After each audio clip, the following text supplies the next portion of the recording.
بھی نکلتا سب کو اکٹھا ہونا چاہیے اس پہ. آپ اپنی پالیٹکس جاری رکھیں, جو مرضی کریں, لیکن اگر if it's a sensitive issue, میں چاہوں گا کہ میری ساری لیڈرشپ اکٹھی ہو.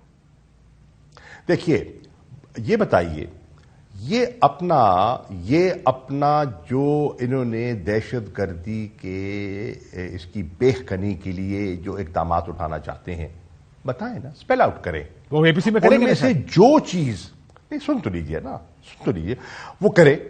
ہمیں جو چیز, ہم اے پی سی میں جائیں نہ جائیں, جو چیز ہمیں ملک کے مفاد میں دکھائی دے گی, ہم اے پی سی میں نہیں بھی جاتے, ہم اس کو منوان قبول کریں گے. پاکستان کے انٹرسٹ کو ہم فوقیت دیں گے, پاکستان کے مفاد کو ہم اہمیت دیں گے. ہم وہاں بیٹھیں نہ بیٹھیں, ہم آپ کی اگر جو صحیح بات ہے اس کو تسلیم کر لیں گے, تو اس سے ملک کو کیا نقصان ہوگا؟ اتفاق تو رائے ہو گیا نا. ہم یہ تو نہیں کہہ رہے کہ ہمیں ہم کہہ رہے جو ملک کے مفاد میں ہے اس کے لیے ہم گریزاں نہیں ہوں گے. شاہ جی, اتنے اختلاف کے باوجود آپ کو یاد ہے عمران خان صاحب چلے گئے تھے, پریس کانفرنس کر دی تھی دھرنے کے باوجود اے پی ایس کے بعد. آپ کو یاد ہے جب آپریشن کا فیصلہ ہونا تھا پی ایم ہاؤس میں, عمران خان صاحب گئے تھے جب کیانی صاحب نے بریفنگ دی تھی. یہ فوٹیج آپ کے سامنے چل رہی ہے, یہ اے پی ایس واقعے کے بعد کی فوٹیج ہے, ساتھ بیٹھے. اب کیا پرابلم ہے؟ آپ کو کیوں لگتا ہے کہ اب نہیں کرنے کی ضرورت ہے؟ اب پرابلم یہ ہے کہ ہم نے تب بھی ان کو بینیفٹ آف ڈاؤٹ دیا تھا.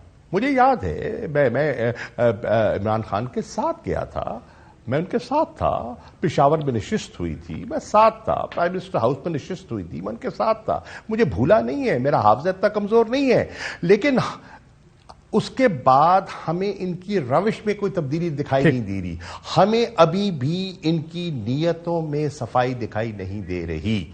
یہ دکھاوے کی باتیں کر رہے ہیں. ان کا اپنا ایجنڈا ہے. ان کا ایجنڈا ہے تحریک انصاف کو کچلنے کا. ان کا ایجنڈا ہے عمران خان کو نیچا دکھانے کا. ان کا ایجنڈا آج پاکستان نہیں ہے. ان کا ایجنڈا نیشنل نہیں ہے. ان کا ایجنڈا پرسنل ہے. پرسنل ایجنڈا اس وجہ سے نہیں جا رہے. بہت شکریہ. شاہ محمود قریشی صاحب ہمارے ساتھ تھے, senior vice chairman Pakistan Tehreek Insaf. Break لیتے ہیں ناظرین, بریک بعد واپس آتے ہیں. ویلکم بیک ناظرین. سلیم مانڈی والے صاحب ہمارے ساتھ موجود ہیں پاکستان پیپلز پارٹی سے. ذرا ان سے ان کا موقف جانتے ہیں کہ اس وقت حالات اور واقعات کس طرف ہیں. مانڈی والے صاحب السلام علیکم. وعلیکم السلام, کیا حال ہے کاشف صاحب؟ بالکل اچھے جی, آپ کیسے ہیں؟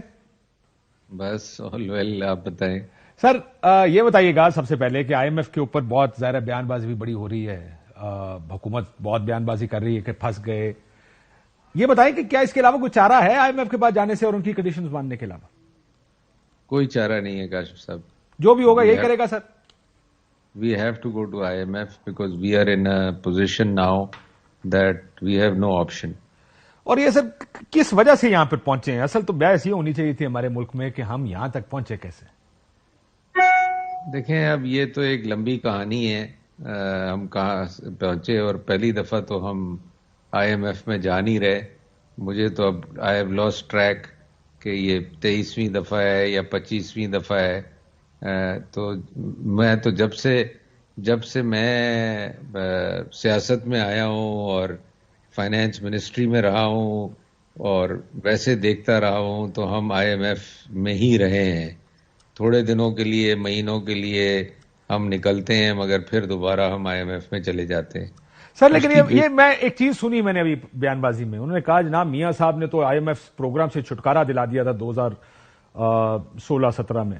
جہاں تک مجھے یاد پڑتا ہے مفتاح اسماعیل صاحب نے الیکشن سے پہلے انہوں نے 2 دفعہ یہ کہا ایز فائنانس منسٹر, انہوں نے کہا جی جو بھی حکومت آئے گی اس کو آئی ایم ایف کے پاس جانا پڑے گا. Such economies go to I M F. یہ جو اب مہنگائی ہے کیا یہاں رکے گی یا مزید مہنگائی ہوگی اس کے بعد؟ اگلی کنڈیشنز اور زیادہ سخت ہوں گی جب next time I M F کے پاس جائیں گے. دیکھیں اس وقت مہنگائی تو ایک ایشو ہے, بٹ اس وقت the major issue right now is stability. ہم اس وقت پہلی دفعہ Pakistan is in a very unstable, economically unstable condition. تو پہلے تو ہمیں اسٹیبلٹی لانی ہے. لیکن الیکشنز کے بغیر اسٹیبلٹی آتی ہے نہیں. دیکھیں, election is one factor, most important factor نا سر.